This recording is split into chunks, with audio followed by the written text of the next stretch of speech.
Namaste, and thank you.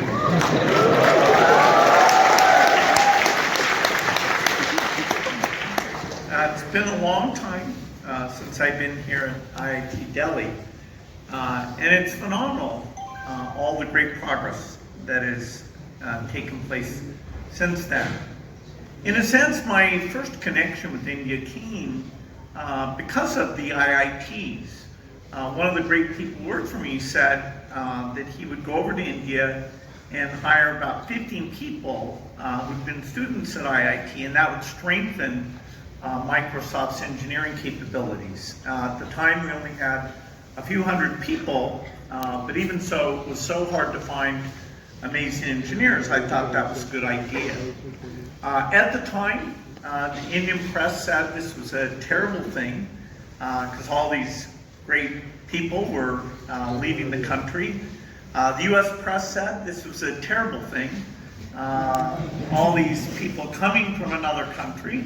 But I think now, over 25 years later, we can say that was a phenomenal thing, both for India and for the United States, and of course for Microsoft itself. A number of those people are the ones who came back to India, started up the offices here, and earlier this week I was down in Hyderabad at the biggest site for Microsoft development in India, celebrating the 25th anniversary at a time where we now have, Microsoft now has more than 25,000 amazing people here in India doing work. And if I think back on my Microsoft career and the wonderful people that I got to work with and why I enjoyed that so much, a very high percentage of them are people who joined from India. First and foremost, though, in that list would have to be Satya Nadella, who we're so lucky to have as the CEO.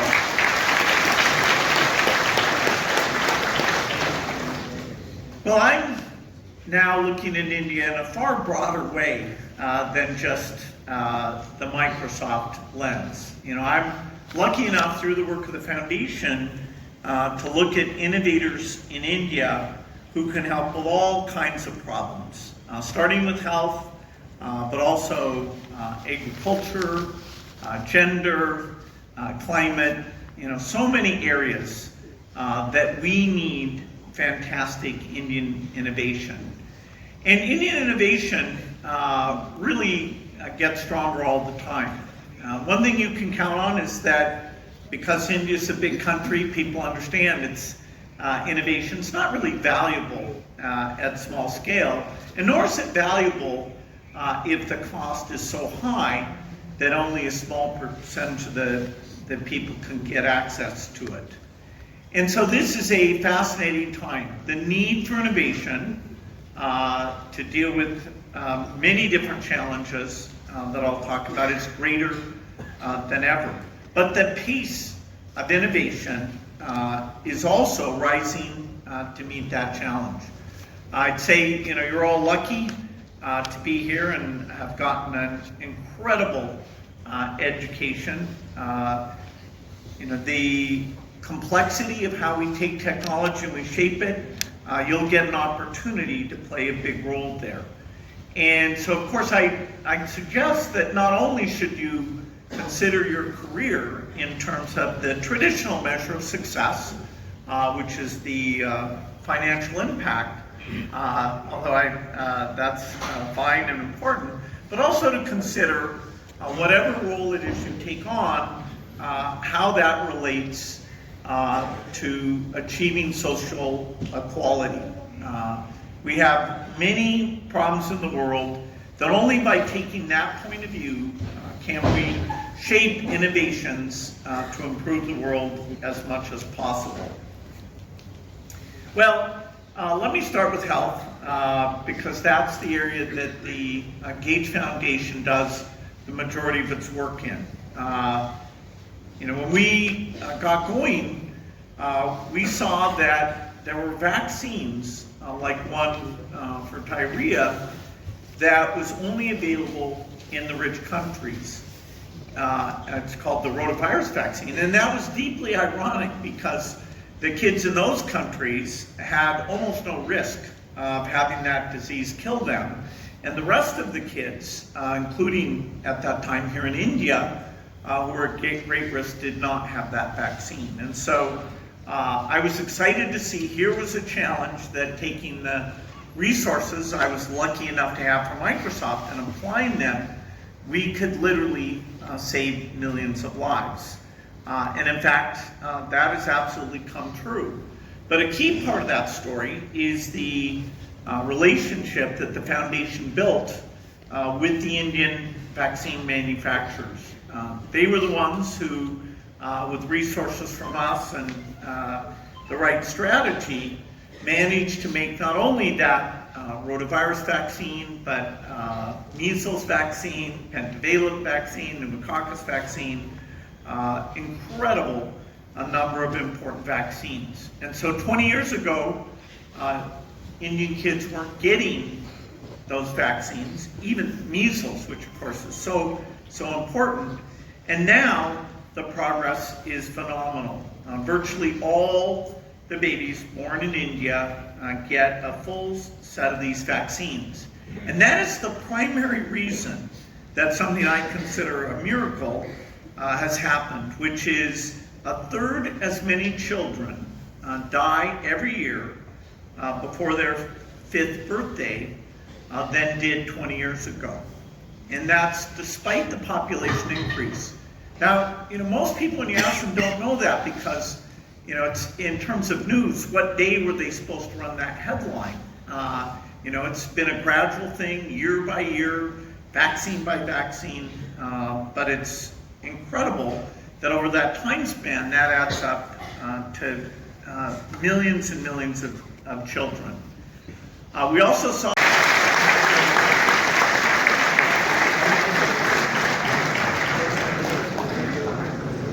Thank you, Bill, for such inspiring words and informative remarks. The talk was a very macho talk. We move on to the next section of our program, which is the question and answer session. And to moderate this session, I invite Ghazal Kalra on stage. Ghazal is an IIT Delhi alum and an entrepreneur. Fun fact, what keeps her on her toes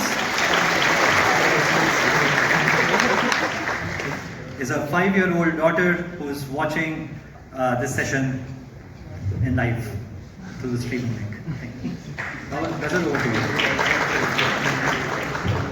Thank you, Professor Subbu. It's great to be here with you, Bill, today, and such a joy to be back on campus. I hope this turns into Chai Pe Charcha, which I hear you've been enjoying a lot on this trip.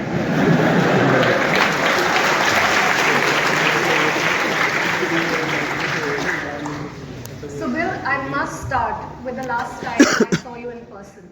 You were back in 2014, you were the speaker at my graduation from Stanford. You spoke about the power of optimism and the need to innovate with empathy. You said, and it stayed with me since, that if we innovate without empathy, we're not solving problems, we're just working on puzzles. For me, the purpose, the problems, and the opportunity to innovate were right here. And that made me move back and start my venture right in Delhi. Thank you for those words of wisdom back then. Fast forward, 2024, we're here. A place that was home for 4 years for me. I want to ask you, Bill, you've been visiting India over these years and this decade many times. What, according to you, has fundamentally changed in India? And as you see the evolution of innovation, how do you see build from India for India and build from India for the world? Well, I think even in the first days I came, I saw that the depth of talent was incredible, and that it was something to watch and participate in, whether my Microsoft work, or as we put the foundation together. By far our biggest overseas group, by far the most we do in any country all over the world is here in India. We focus a bit on the poor parts of India and the big challenges, but what we're learning here not only can help with 1.4 billion, but we intentionally are doing it in such a way that it helps us understand what we need to do on a global basis. And it's been nice that the continuous improvement, I'd say the health system, the education system, and the entrepreneurship. I love the fact that the tech sector has grown so much. It started with the services.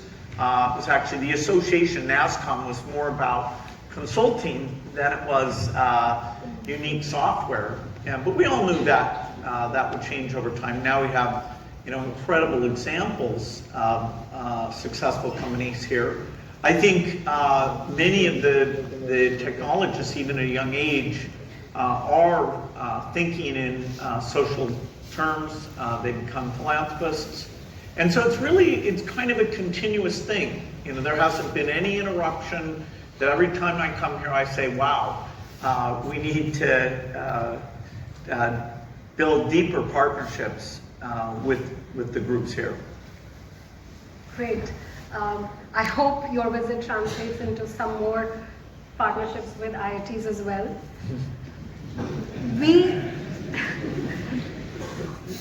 We received an incredible number of questions from students and faculty for the student session. Over 2,000, I'm told. I bet 80% of those were asked from ChatGPT. A lot of them were about how do I get a job at Microsoft, or how can I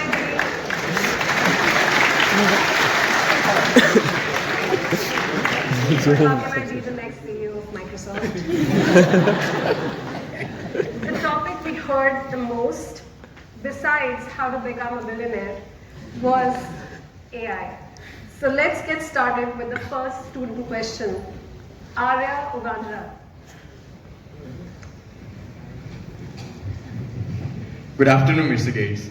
So the question that I'd like to ask is, so how do you see AI evolving in the next decade, and how do you see it impacting the society? Yeah, so I'd say this is the most transformative technology in my lifetime. That's saying a lot. The microprocessor, which I got to see when I was just 14 years old, and say, wow, this is going to improve exponentially, and essentially that meant free computing. The internet, when it came along, which essentially meant free communication. But with AI, in its current form, you're talking about sort of white-collar type thinking, almost becoming free. We have to get the quality up and the cost down, but that's the direction we're headed in. And then there'll be a complementary revolution as the AI is embodied into physical robots that will be quite revolutionary from a blue-collar work point of view. And so that, it's in one respect incredibly fantastic. All the advances in technology and history have raised the human condition. They brought challenges. Maybe you could say nuclear weapons was more negative than positive, but most of the advances, farming productivity that concerned people, or intense use of energy, we eventually, the extra productivity meant that we met more needs. And certainly in the next decade, that's what AI will be about. Everything that becomes more productive, you can do it in a higher quality way, you can do more of it. In the case of writing software, the Microsoft engineers are now 30% more productive. And we're not saying, okay, we need less engineers. What we want is some of that to get more software and some of it to get higher quality software. So we'll spend the productivity in those dimensions, not in some sort of a cost-saving direction. Likewise, if you think about the demand for tutoring or the demand for medical advice, what you might call the price elasticity, if it's cheap enough, people would love to have that available. It's very dramatic. You know, so like computing, you know, nobody would say, okay, you know, we have. Joining us on stage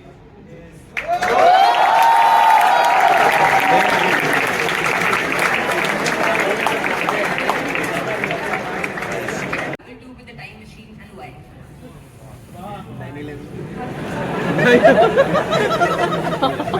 I wouldn't want to go backwards, I don't think. I can read about the stuff from the past, but I'm not sure I want to go forward. What you do with it will. You know, it kind of ruin the plot in a way. I don't know. I like the present year. What's the first word you start with on Wordle? What's the first word you start with on Wordle?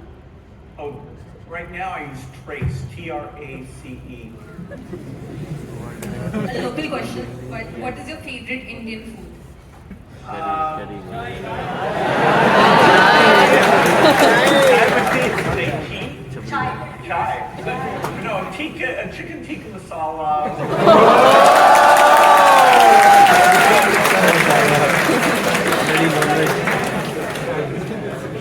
What's one thing on your bucket list this year? Go to the Paris Olympics. Pretty easy thing for me. This is a tough one, but if not a technologist or a philanthropist, what career would you have pursued?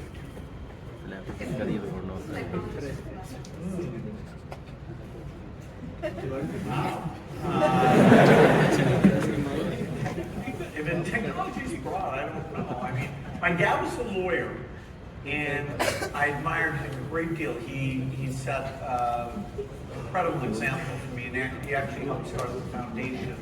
And when I was very young, because of my dad, I wanted to be a lawyer.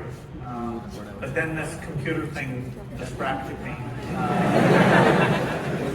And now I employ thousands of lawyers.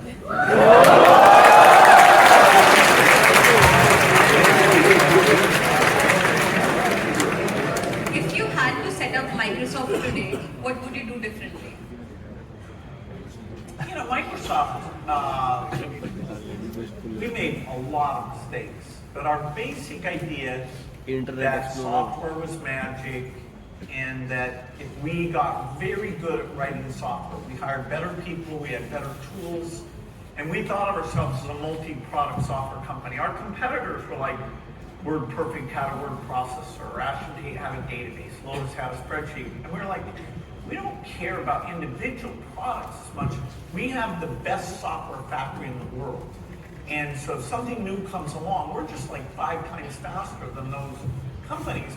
And because they didn't think broadly, they would never invest in the kind of tools that we had. And so we could just outrun that, you know. And so we did make a lot of mistakes. I mean, you know, the one I might regret the most is that we should have done the operating system for the phone. So what was called Windows Mobile, if we hadn't made a few really bad mistakes, would have the position that Android has today as the standard OS for all the non-Apple phones. And you know, I made a lot of those mistakes, so I feel bad about it. So this is a this or that segment, so you have to